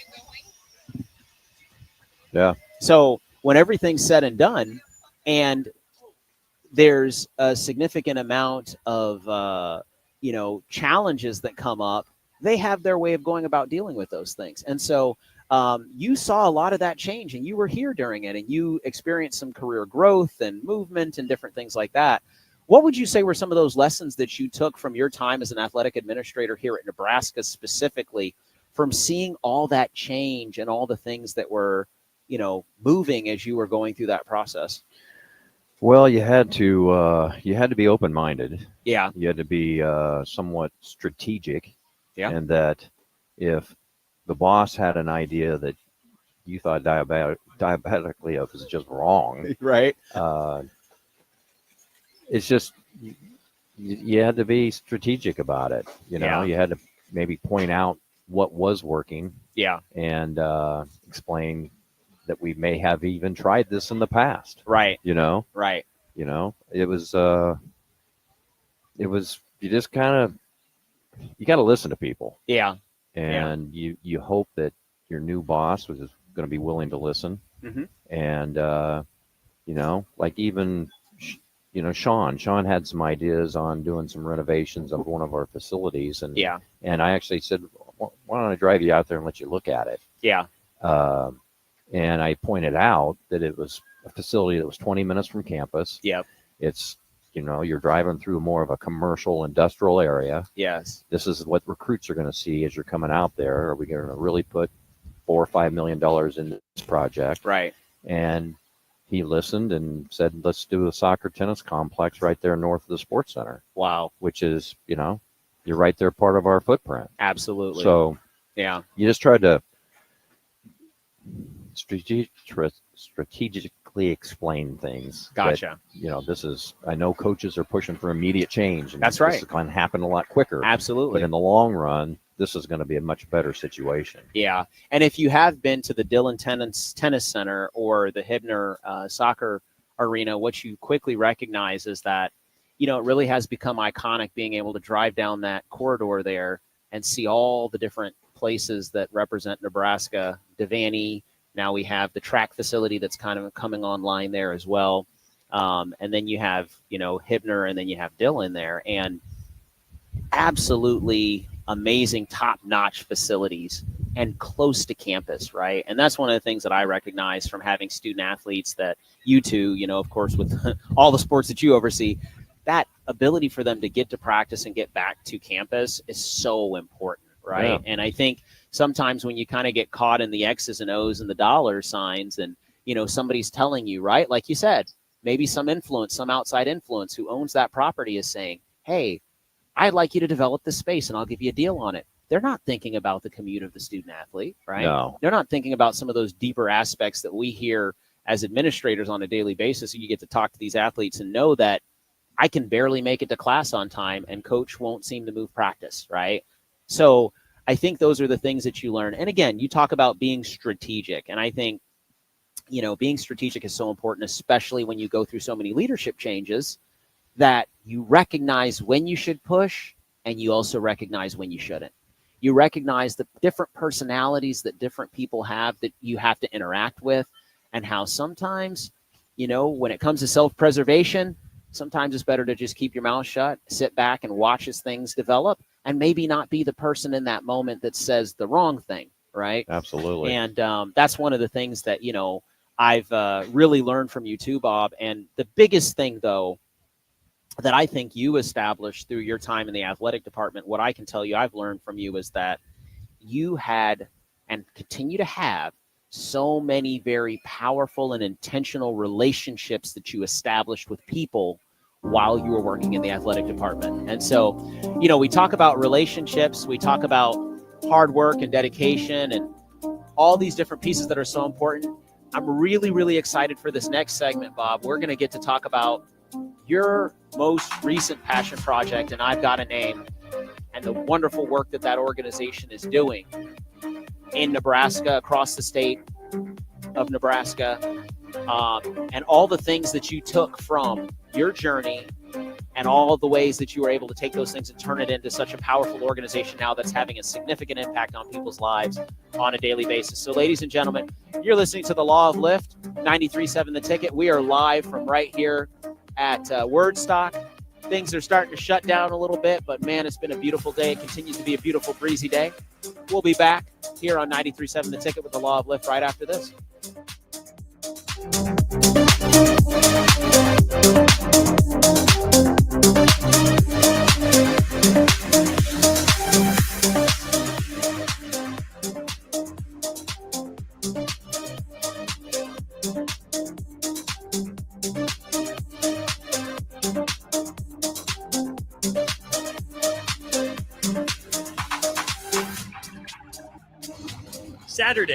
Saturday. Eagle Raceway is open for a full season of dirt track racing action every Saturday night. Don't miss the epic battles on the high banks of Eagle Raceway each Saturday between the Nebraska Septic Sprint Cars, Nebraska Lottery Modifieds, Avid Realty Sport Mods, Valentino's Hobby Stocks, and A1 Iron Stock Cars. Let's go racing. Eagle Raceway, just 10 miles east of Lincoln on O Street. Check out the full schedule at eagleraceway.com. If the power is out, keep your fridge and freezer closed. Perishable food lasts 4 hours in the fridge, and frozen food lasts up to 2 days if it stays below 40 degrees. See more tips at les.com/safety. Nebco is hiring CDL drivers for ready-mixed concrete in Lincoln. With 3 plants across the city, there are plenty of opportunities to start or grow your driving career. They offer great pay, medical and retirement benefits, paid time off, and they cover the cost of CDL training. Apply today and receive a $2,500 hiring bonus. Since 1908, it's the employees that have formed the company's solid foundation. Start your career today with ready-mixed concrete. Visit nebcoinc.com. That's nebcoinc.com. Gaina Trucking is hiring CDL Class A and B drivers. Their strong team culture makes it not a job, but a career. Gaina Trucking offers health, vision, and dental insurance, 401k with company match, an employee assistance program, and other bonus programs. Build a better career today with great team culture at Gaina Trucking. Learn more and apply today at gainatrucking.com. An overdose can happen in front of you and you might not realize it. Blue lips, slowed breathing, pinpoint pupils, choking sounds, unresponsive to touch or sounds. These signs aren't always obvious, but they can be deadly. Knowing what to do could save your friend, your neighbor, your child. Learn more by visiting myhealthymind.crediblemmind.com so you can be ready before it happens. This message is funded in part by the CDC OD2A grant. Since 1983, Fast Mike's Rollouts have been a trusted and reliable company in Lincoln and the surrounding areas. Fast Mike's handles all sides of construction projects, home renovations, or big cleanouts. With the perfect size dumpster to fit your needs, Fast Mike's Rollouts will haul it all.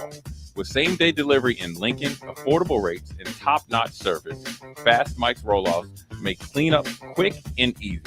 Call now at 402-450-6828 or visit us online at fastmikesrolloffs.com. Book your dumpster today. Fast Mike's Roll-Off, cleanup made simple. Need a tractor that works as hard as you do? Whether you're baling hay or feeding cattle, a John Deere 6M or 6R from Landmark Implement is built to handle it all. And right now, you can get 0% fixed rate financing for up to 72 months on new in-stock models. That's 6 years with 0 interest on the tractor your operation depends on. Hurry into your local Landmark Implement or visit landmarkimp.com and experience the Landmark difference. 93.7 The Ticket is proud to provide listeners with daily opportunities to win contests and prizes on our airwaves, and would like to take this opportunity to remind you of a couple rules. All participants must be 21 or older and must wait 30 days after winning a prize to participate in another contest. Once you win, you have 30 days to pick up your prize at the KNTK Studios, 1040 O Street in Lincoln, or your prize will be forfeited. Thank you for participating in our contests, and thank you for listening to 93.7 The Ticket. Ticket listeners know a dream team when they see one. At Applied Connective, we've been in the game for 20 years and have developed a team of world-class leaders in all things IT. From cybersecurity and Microsoft products to physical security, audio, video,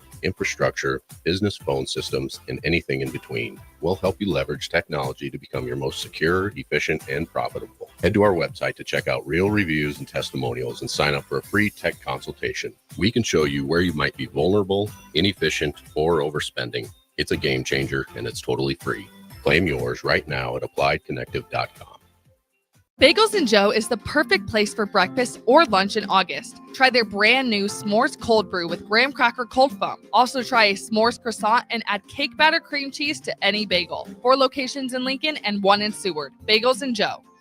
Now back to the Law of Lift with Dr. Lawrence Chatters on 93.7 The Ticket and theticketfm.com. Lincoln, Nebraska, we are back.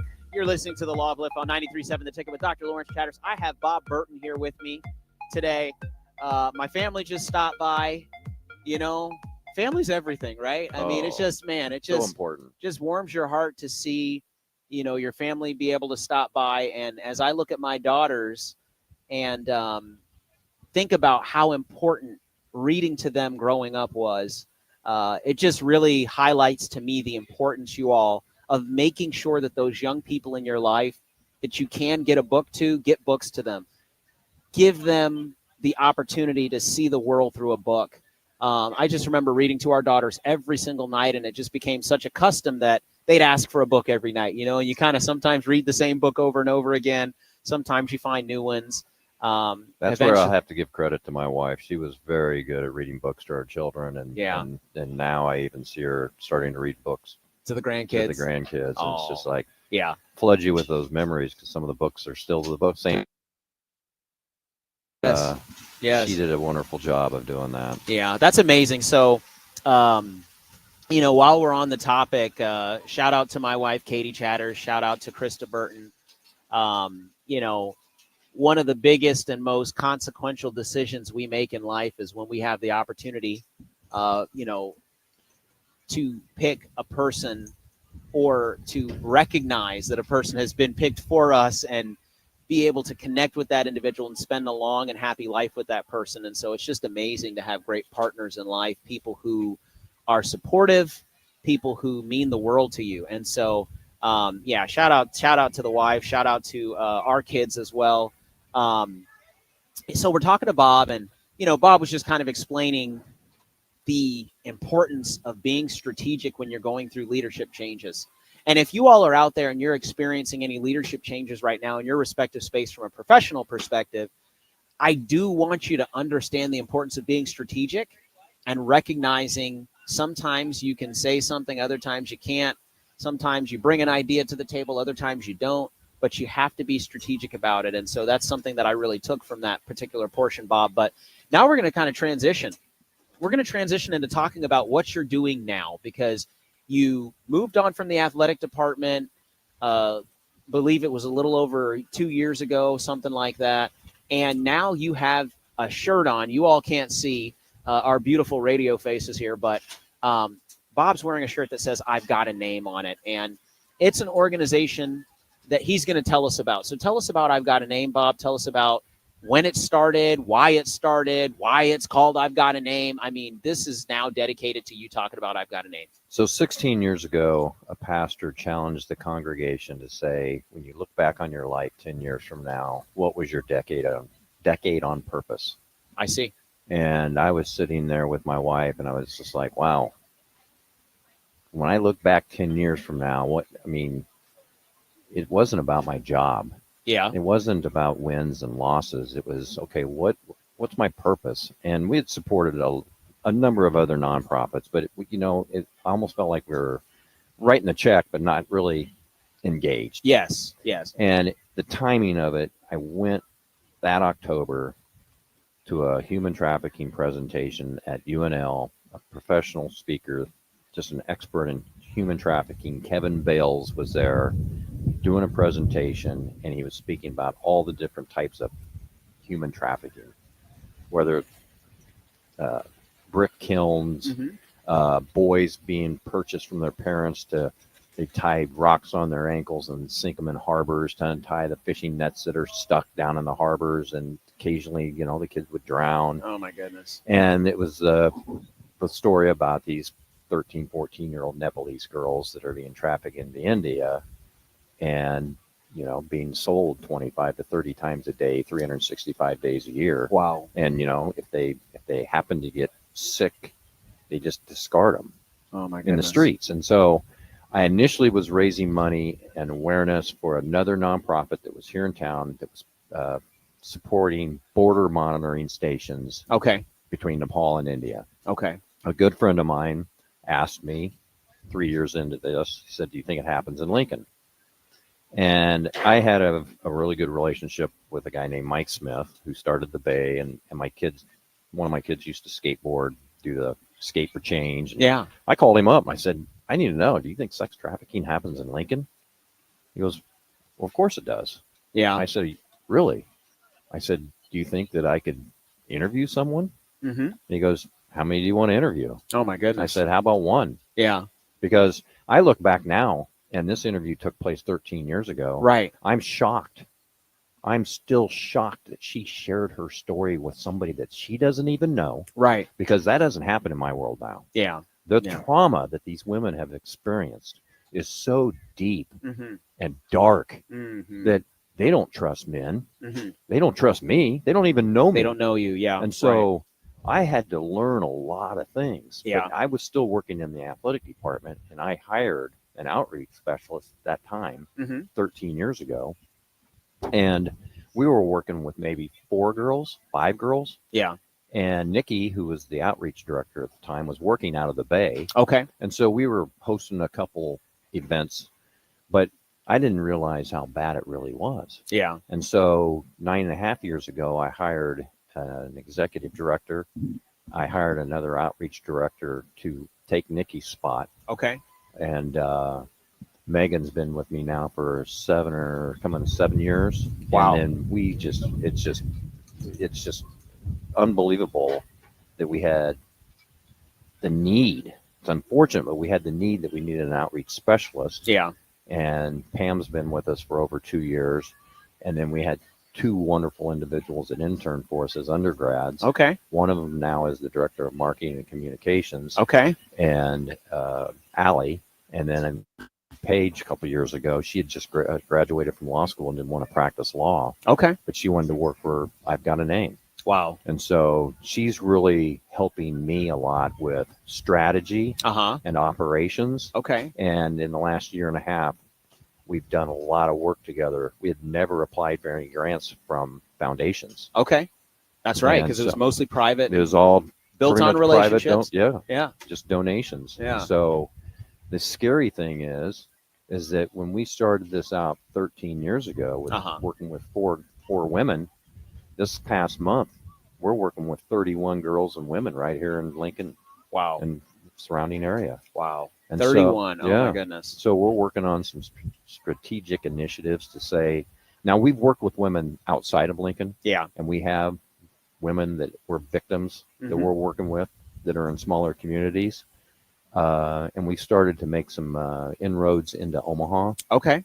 And again, we're all about collaboration. Okay. I told our staff, the first staff meeting I attended, I said, I want you guys to understand how this makes me feel. Mm-hmm. Everyone here is pulling for each other. Right. Everyone here loves each other.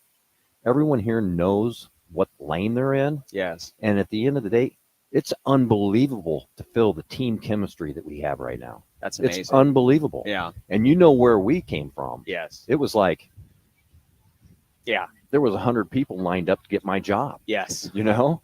So half the time you're defending somebody would say something about you. You're like, how did what? Right.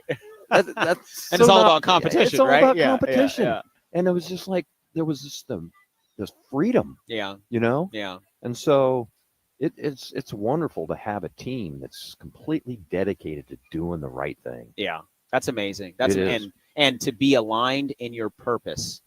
And a part of that purpose in what I hear you saying is just being there to support each other.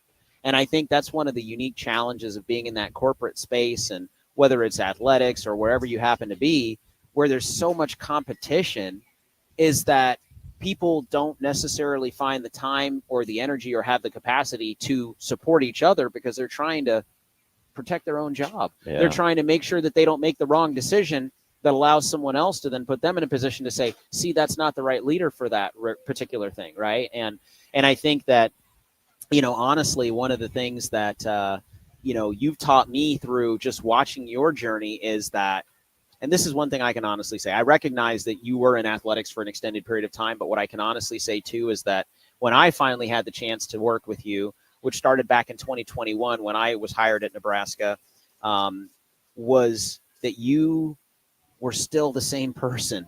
You were, they say of a dying breed is what they say, is that you're in that space, but at the same time, I felt like you were a person who I was able to connect with very closely, and we could have some really great conversations about some difficult things in that space even. And, that was wonderful to have. And it sounds like you have that kind of culture in your space now. And it also sounds like that was extremely refreshing to you to know that what you all are doing and how you're going about doing it, that you could have that very close, tight-knit culture in that space where you all are doing such important work. Because I think it's so important there, right? Yeah. I mean, I was going to fight just as hard for the custodian as I was the head coach. Yes. Because they're just good people. Absolutely. We had a lot of good people, and sometimes their voices weren't heard. Yeah. And I heard somebody use the term walking leadership a number of years ago, and I thought, that's what I like. Yeah. I don't want to just sit behind a desk and expect people to come see me. Right. I loved going and meeting them there in their environment. Yes. And so that's what we're doing with I've Got a Name, is that we're about outreach. Yeah. We're about mentorship.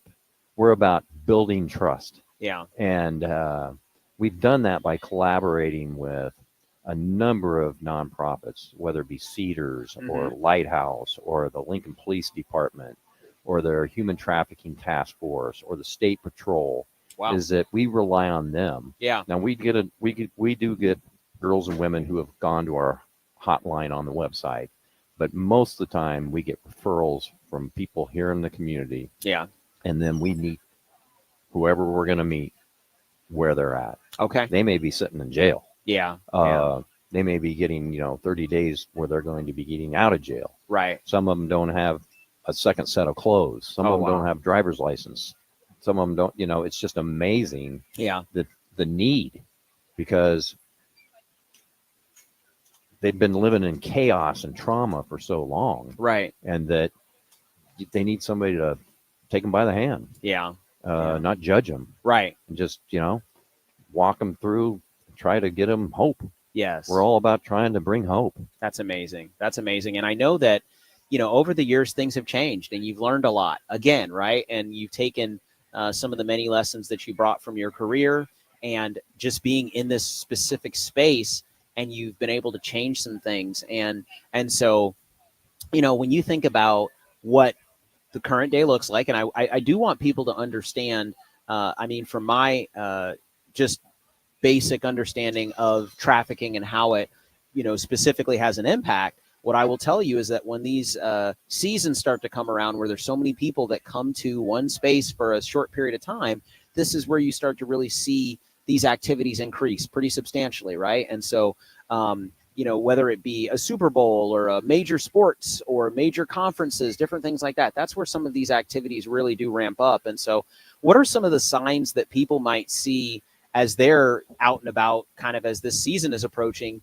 that might lead them to, understand that something else is going on there in these situations? Yeah. And I know a lot of people like to say, well, it ramps up at the College World Series, but it's going on every day. Yes. Just the big bust that was in Omaha a couple weeks ago where they arrested 5 traffickers, and I think there was 27 girls and women who were part of that operation. Wow. But if you looked at what the paper said, it said that they were operating this out of 2 residential homes. Okay. There was, I think, 4 or 5 motels mentioned. Oh my goodness. And then I think there was some salon parlors. Wow. So those are everyday places. The motels. every day. So is there a spike? because you're bringing in more people? Absolutely. But the people that are probably spiking it, that are coming in from out of town, right? Those transactions are taking places in somebody's home or taking something not a motel, but probably a hotel. Wow. And so I'll tell you a story when we come back about a situation that happened here in Lincoln. And that'll kind of tell you how dark this whole issue is.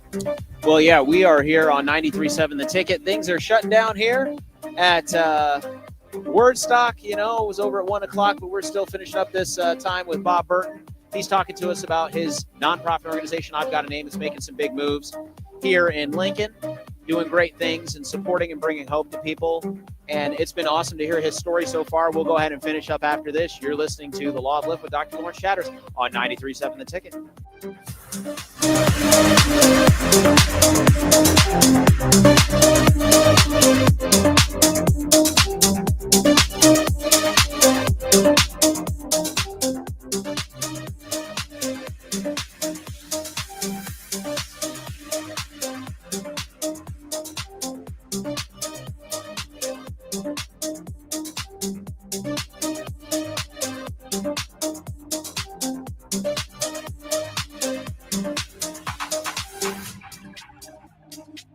Harvest season is coming, and Acres has discounted many of our late model John Deere combines. Get thousands in discounts and upgrade for this year's harvest. Plus, you could save even more with interest rates starting as low as 1.9% on select units. Low interest rates combined with our huge discounts, there's not a better time to buy. Visit acres.com for all the details. That's AKRS.com. Restrictions apply. Offer ends August 31st, 2025. Subject to approved financing. Offer may change at any time without notice. Hi, Sean Callahan here for Koppel Chevrolet GMC. This month kicks off Koppel's 50th anniversary sale. We're celebrating 50 years by offering an additional $500 discount to the next 100 customers that buy a new vehicle. This is in addition to the huge savings already in place. You can take an extra $500 off our discounted price, or we can cut you a check on the spot. Celebrate with savings and see why customers have trusted Koppel since 1975. It's our way of saying thank you for all these years. At Parkview Animal Hospital in Lincoln, it's not just their professional care that sets them apart, but their warm staff and state-of-the-art facilities.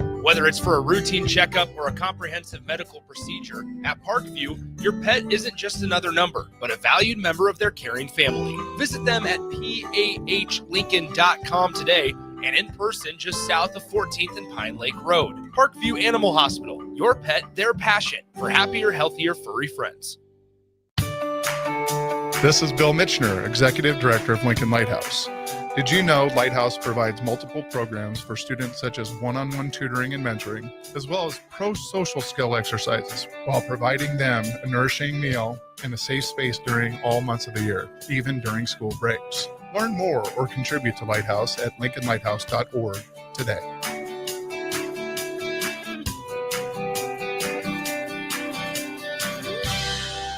Shopping for new flooring is different today. Getting your questions answered, making the right selection, getting the best value, and installed quickly and professionally. Visit ostreetcarpet.com or shop our store. We'll answer all your questions and help you make the right choice. You'll be enjoying your new floor in just days for less than you'd pay elsewhere. Carpet, vinyl, wood, laminate, tile, and area rugs. We've got it all. O Street Carpet. 1732 O Street. Family owned and operated. Always the best value. Gaina Trucking is hiring CDL Class A and B drivers. Their strong team culture makes it not a job, but a career. Gaina Trucking offers health, vision, and dental insurance, 401k with company match, an employee assistance program, and other bonus programs. Build a better career today with great team culture at Gaina Trucking. Learn more and apply today at GainaTrucking.com.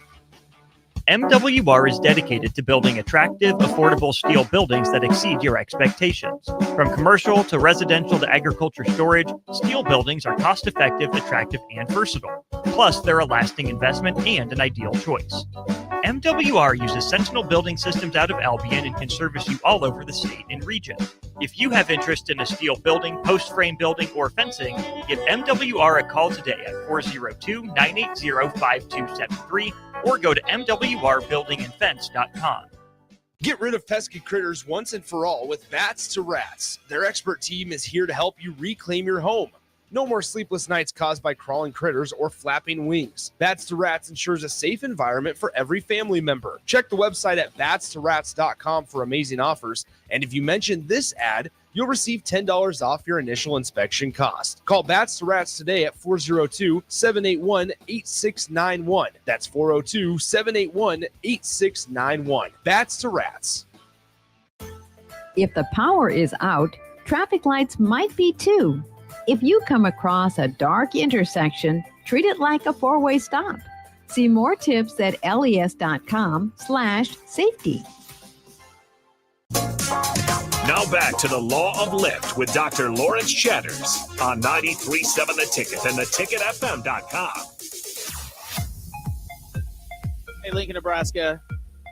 I always enjoy this couple of hours. It goes by so fast because I've had some amazing guests on my show, and I've had the opportunity to truly benefit from the experience. And so today has been absolutely no different in that regard, having Bob Burton here on the show with me. Very good friend of mine, a mentor of mine, a man that I look up to in so many different ways, as a father, as a husband, as a person who's just a mover and a shaker in the Lincoln community and has been for an extended period of time.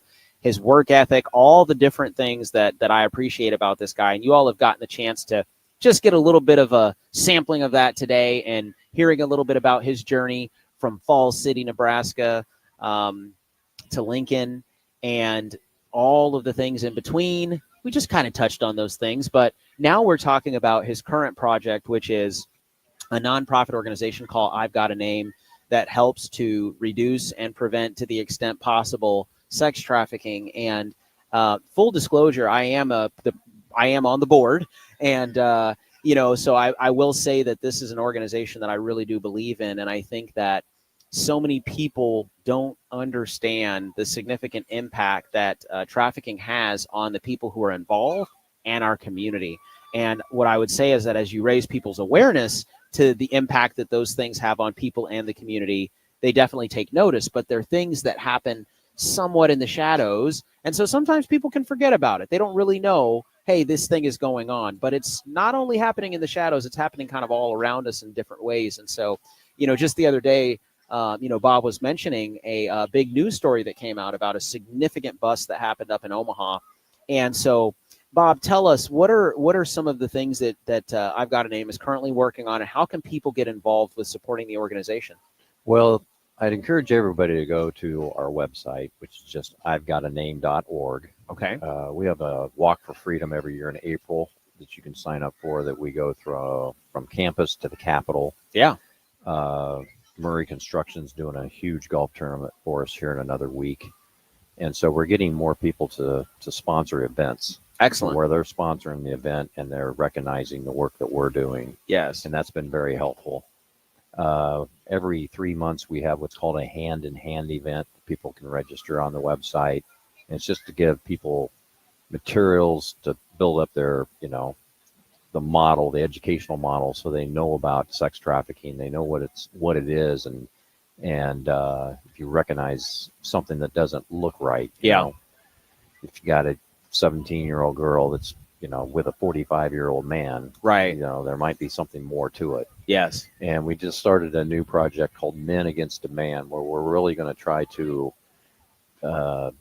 provide educational materials and uplift men to be more authentic men. Yes. And that's based on what we consider to be our 4 pillars, is that we want young boys, we want young men, we want men to accept responsibility. Yes. Reject passivity, lead courageously, and expect a greater reward. So we're going to dive into what pornography has done to some of our youth, and especially our young men, the young boys, that when they see stuff on their phone, how that impacts their brain. Yep.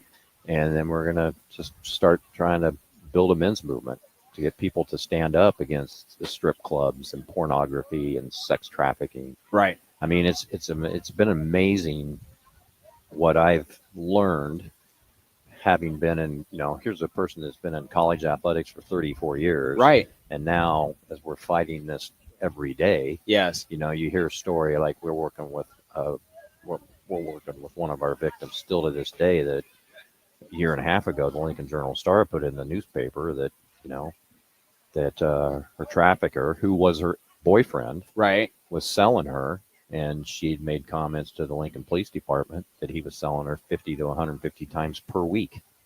Wow. In Lincoln. Oh my goodness. So when you hear something like that, Yeah. Again, it's just a reminder of how vicious and dark this is. Absolutely. Yeah. And these predators, they're experts at preying on the vulnerabilities. Yes. And so we're here to fight for them. And that's amazing. And I'll tell you what you traditionally will find, you all, is that not only the people that help with this work for I've Got a Name, but also the survivors that they support and the people that they help find hope are extremely strong and resilient people too. And, they do need that support, and I've Got a Name needs your support. And so go to I'veGotAName.org. Make sure you check that out. Familiarize yourself with the problem and the challenge, and then do something about it. Bob, it has been absolutely amazing to have you on the show today. I truly appreciate you. As I mentioned to you, I appreciate your friendship. I appreciate your perspective on so many different things, and I really love the opportunity to work with you and learn from you. And Lincoln is a better place because you are here and doing great work behind the scenes. You all, I hope you have a wonderful rest of your Saturday. You've been listening to The Law of Lift with Dr. Lawrence Chatters on 93.7 The Ticket. And as I always say, I hope you lift off. I hope this conversation today has helped you and led you to a positive place. Have a wonderful rest of your weekend. Take care.